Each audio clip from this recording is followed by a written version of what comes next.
A paz do Senhor Jesus a todos. Amém. Abrindo as nossas Bíblias em Atos dos Apóstolos, capítulo 2, do versículo 37 até o 47.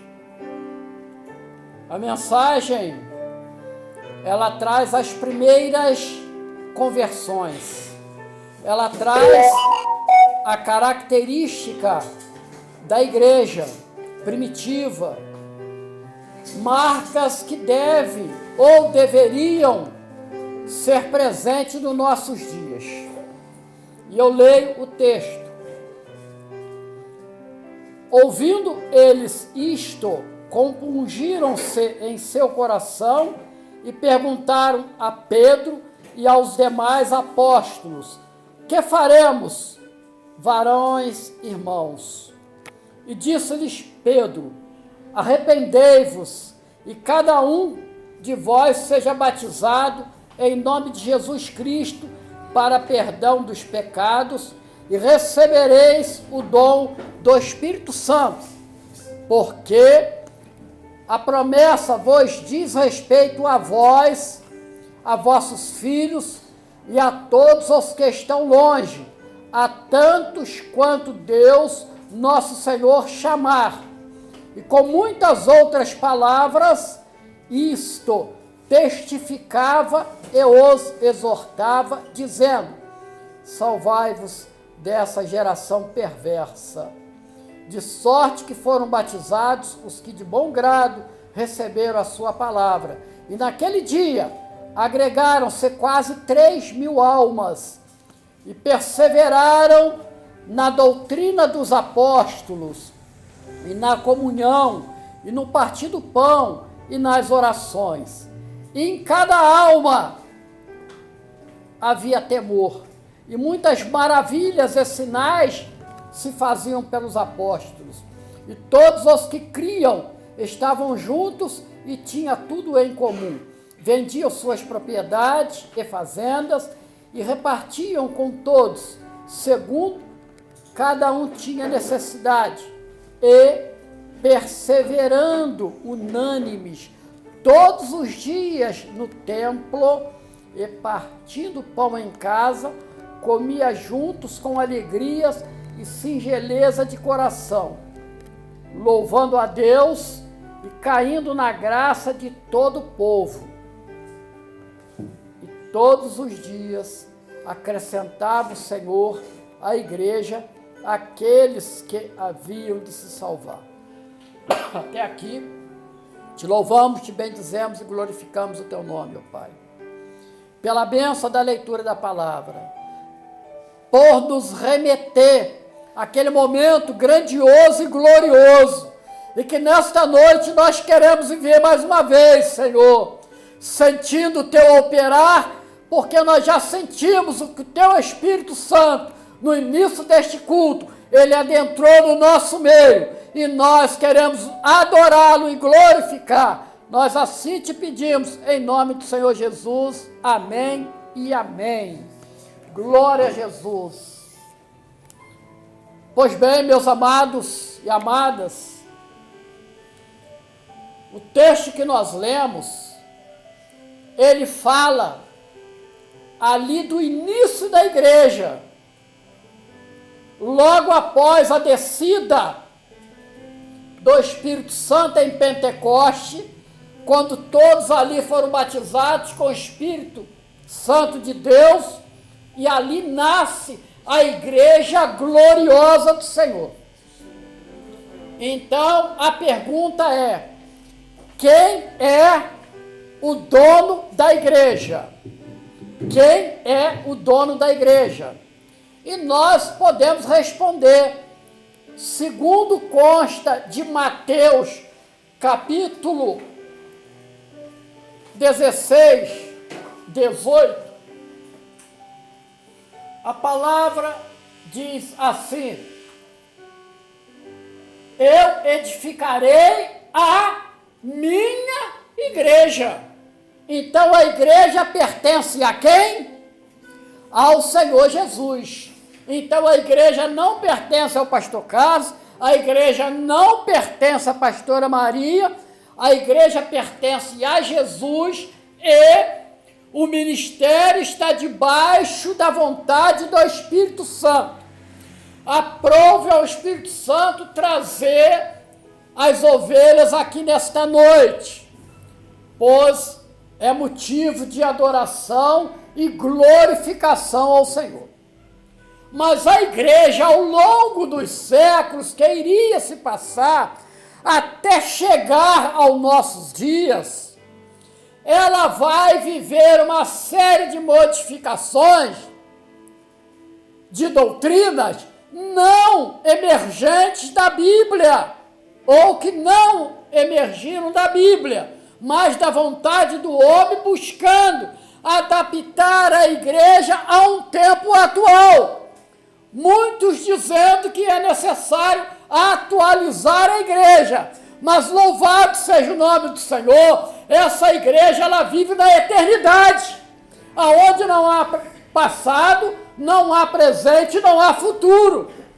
Então, o Espírito Santo ele tem conduzido, preparado essa igreja para o encontro com Jesus. E há algo muito maravilhoso que nós captamos no texto, que nós precisamos entregar aqui para os irmãos, porque quando Pedro ali ele faz um discurso a respeito do momento difícil, aonde o seu líder, Jesus, ele havia sido morto, mas ele ressuscitou. Era um tempo de uma igreja que era perseguida, que escondia do governo romano. Interessante, meus amados, e há ali uma grande conversão e uma pergunta. Diante de tudo isso, Pedro, o que você está dizendo? O que nós vamos fazer? Assim, nesta noite, nós estamos falando a respeito da igreja gloriosa do Senhor e tem que vir ao nosso coração, à nossa mente, uma pergunta que nós faremos, amados. E nós vamos dizer ao Senhor, nós perseveraremos até o dia em que o Senhor Jesus voltar, apesar de nós, porque nós somos falhos, nós erramos, mas Deus tem misericórdia. Ele não nos acusa, mas pelo contrário, Ele a cada dia busca nos renovar no entendimento. Naquilo que o mundo nos contaminou, o Espírito Santo tem nos lavado pela sua gloriosa palavra. Louvado seja o nome do Senhor. Interessante, meus amados, que a palavra deles ali é o seguinte: arrependei-vos, muda da maneira de viver, muda do seu entendimento, mostra que você é necessitado, faz como Davi, eu sou pobre, necessitado, mas Deus cuida de mim. Louvado seja o nome do Senhor. Olha que coisa maravilhosa. Quem quer viver esse momento da igreja primitiva? Eu quero. Amém? Glória a Jesus. Então, e aí, ele entrega uma promessa que diz assim, ó, a promessa diz respeito a vós e também aos vossos filhos que estão longe, a tantos quanto Deus nosso Senhor chamar. Esse longe aí iria se passar quase 2000 anos e chegou aqui nesta noite no nosso meio. O Senhor aprove nos chamar, nos tirou da comodidade, nos tirou do nosso lar, nos fez chegar até aqui para ouvir a sua voz, voz de Deus e não de homens. Louvado seja o nome do Senhor, né? Então, meus amados, e com muitas palavras, isso testificava e exortava aquela igreja, dizendo assim, ó, salvai-vos dessa geração perversa. Para nossos jovens, fuja das coisas do mundo, porque isto contamina a vossa alma. O momento é de fuga. Nós estamos no deserto, mas nós precisamos fugir dessa mentalidade de mundo.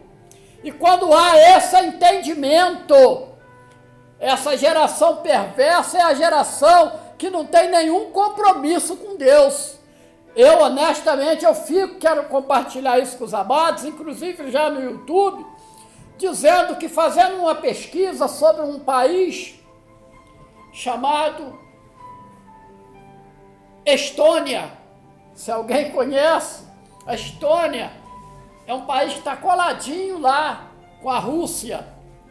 E eu vi a estatística a respeito da Estônia, 55% do país não tem nenhuma religião. A religião cristã praticamente não existe lá. Olha que tristeza. As pessoas vivem segundo as suas próprias concupiscências. E olha, a Estônia não é um país qualquer, gente, que eu queria colocar para vocês. Se eu não estou enganado, é o berço do escape, ou do escape. É um dos países mais adiantados de informática. E olha, meus amados, que tristeza, longe de Deus. Longe de Deus. Não depende de Deus. Mas louvado seja o nome do Senhor. Que a palavra diz que ali muitos foram batizados. E nós estamos aqui nesta noite exatamente para louvar e glorificar o nome do nosso Deus, porque um dia nós temos um testemunho público sobre o Senhor Jesus. E meus amados, qual é o sentimento de igreja? A minha ênfase com os amados é que nós precisamos entender. Igreja significa assembleia. Ela sobrevive com a presença do Espírito Santo e com seus membros. Nós aqui estamos nesta noite num culto, numa assembleia. E igreja, ela é um nome que vem do grego chamado eclesia. Eclesia, olha como é profundo isso. Olha o compromisso, olha a responsabilidade que nós temos. Eclesia significa chamados para fora. Mas para fora da onde? Do mundo. Nós estamos no mundo, mas nós não somos do mundo. Isso foi testificado pelo Senhor Jesus na oração que ele faz ali em João no capítulo 17. Pai, eu não quero que os tire do mundo não, porque todos nós temos que cumprir o propósito de Deus neste mundo. Mas ele diz o seguinte, mas eles não são do mundo, porque eles estão em mim e eu neles, e eu em ti, logo nós em Deus. Então esta é a igreja. Mas, meus amados, eu queria colocar para os amados aqui, há 4 fundamentos daquela igreja, que a palavra nunca mudou, e não pode mudar. Mas nós, aos poucos, fomos mudando, com tristeza, porque Atos 2,42, que a palavra diz assim, se estiver projetado, ótimo. Olha, há algo interessante que eu queria colocar para os amados, e perseveravam é que eles não desanimavam, as lutas vinham, as perseguições vinham, como hoje nós temos as perseguições, mas de que forma vêm as perseguições? Ah, você é jovem, para que você vai para a igreja? Vamos aprender com os coleguinhas lá na escola a responder os mais velhos, vamos fazer malcriação, o que importa é o que eu penso, o resto acabou. Perseverar na doutrina dos apóstolos. Que doutrina é essa dos apóstolos? É a doutrina que eles aprenderam com o Senhor Jesus. É a doutrina em que Jesus transforma a morte em vida. Quando ele toca no filho da viúva de Naim, a vida prevalece.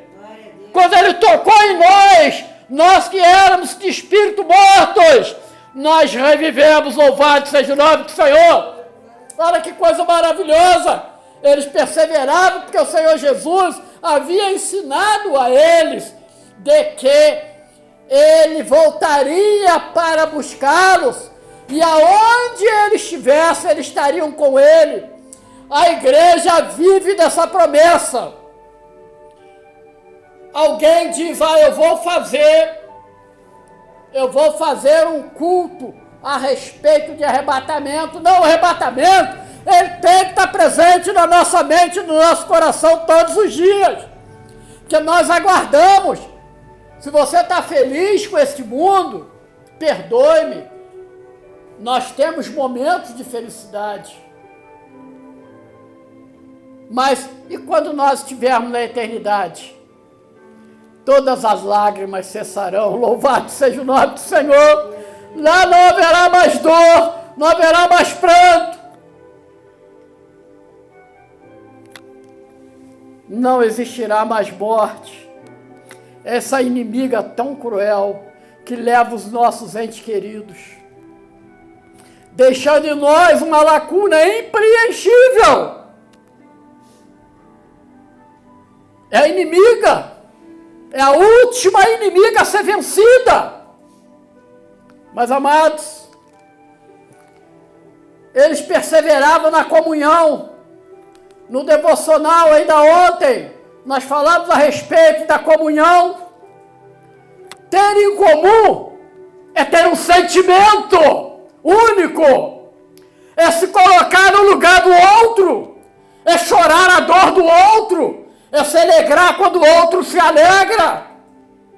Mas é difícil, porque como nós somos indiferentes, perdoe-me, mas como nós somos indiferentes, a gente acha que a dor que bate na casa do nosso semelhante é pequena, a gente quase que nem dá conta disto, mas não é isso que a palavra diz. Quando nós temos comunhão, nós sentimos. Quando nós entristecemos o outro, nós queremos contribuir para que o outro seja feliz. É ruim, é horrível, quando você se depara de você ter feito uma injustiça com alguém e você vê esse alguém derramando lágrimas. Quando ele derrama lágrimas, é porque você foi no mais profundo da alma daquele ser. E ali é como se você tivesse dado uma punhalada nele ou nela. Não pode ser assim. Não pode ser assim. Nós temos que sentir a dor do outro.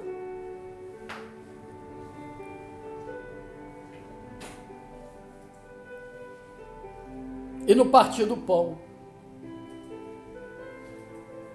Nós somos egoístas. Infelizmente, vivemos uma geração egoísta. Jamais nós nos preocupamos de perguntar ao irmão o que é que você comeu hoje, como você está, como é que está o seu casamento, como é que está o seu relacionamento, como é que está o seu trabalho. É exatamente elementos que traz o pão para dentro de casa. Como é que está a sua saúde? Lembrando que nós somos descartados num mundo altamente capitalista. Quando nós ficamos doentes, tornamos-nos imprestáveis para os nossos empregadores, que vivem de resultado. Aquela igreja perseverava na comunhão do partir do pão, mas o principal, nas orações. A oração, ela não é, mas nunca foi, nem pode ser, um pedido. Mas a oração é uma vontade de se relacionar com Deus. A oração é a vontade de estar tão próximo de Deus, porque ela nos aproxima ao ponto de quanto mais nós oramos, nós sentimos o passear de Deus diante dos nossos olhos, olhos espirituais. Então, quando nós conversamos com o Pai, aí sim nós colocamos diante dele, diante do Espírito Santo, dizendo, Senhor, eu gostaria de ter satisfeito a seguinte necessidade, tal. Será que é para proveito ou não? Quantas vezes a pessoa ora por um carro, ele nunca conseguiu um, mas ele ora por um carro, mas ele ora na sua vontade, do jeito, de qualquer maneira, e aquele veículo vai ser instrumento de destruição do bem mais precioso que ele tem. Os irmãos vão entender isso. Aquela igreja orava num sentido, Senhor, abençoa a tua obra, abençoa o teu povo. É o nosso, né, pastora Maria? De manhã, à noite, na hora do almoço, do café, né? Da tarde, sempre pedindo ao Senhor, abençoa a igreja de CPS, abençoa o seu povo sobre a face da terra, abençoa os irmãos, abençoa as famílias, porque nós vivemos um tempo de divórcio, vivemos um tempo de luta, vivemos um tempo de decepção, vivemos um tempo de tristeza. E eu volto à palavra que diz assim, todos criam, estavam juntos e tinham tudo em comum. E aí nós lembramos ontem de uma palavra lá de Judas, palavra de Judas, não é? Palavra de Judas, se o irmão Carlos Emanuel colocar, Judas 3. Amados, procurando eu escrever-vos com toda diligência acerca da comum salvação. Tive por necessidade de escrever-vos e exortar-vos a batalhar pela fé que uma vez foi dada aos santos. A salvação foi dada para nós por Jesus. Nós não tivemos que pagar preço algum. Então, vejam bem, amados, então eles tinham temor. E todos criam junto. E volta lá no 46, quando diz assim, e perseverando, unânimes, todos os dias do tempo, e partindo o pão em casa, comiam juntos com alegria e pureza de coração, singeleza, né? E aí o que não pode faltar na nossa vida, olha, louvando a Deus. Tinha luta? Tinha, mas como é que eles louvavam? Porque eles perseveravam em seguir aquilo que o Senhor Jesus havia ensinado. E aí aquela igreja, ela caía na graça de todo o povo. E quando ela cai na graça de todo o povo, a pergunta para nós aqui nesta noite, o que é necessário para nós cairmos na graça de todo o povo? Pastor Carlos, pastora Maria tem convidado muita gente, pessoas dizendo assim, eu estou insatisfeita onde eu estou, mas eu vou fazer uma visita para vocês, vou fazer uma visita. A localização aqui até nos atrapalha, inibe as pessoas no local, mas nós estamos orando para que no início do ano que vem a gente possa estabelecer numa igreja na direção do Senhor, não é? Então, e todos os dias o Senhor acrescentava à igreja aqueles que haviam de se salvar. Olha, a promessa diz respeito a nós. Amém? Que o Senhor nos e os abençoe ricamente. Glória a Jesus. Vamos colocar de pé.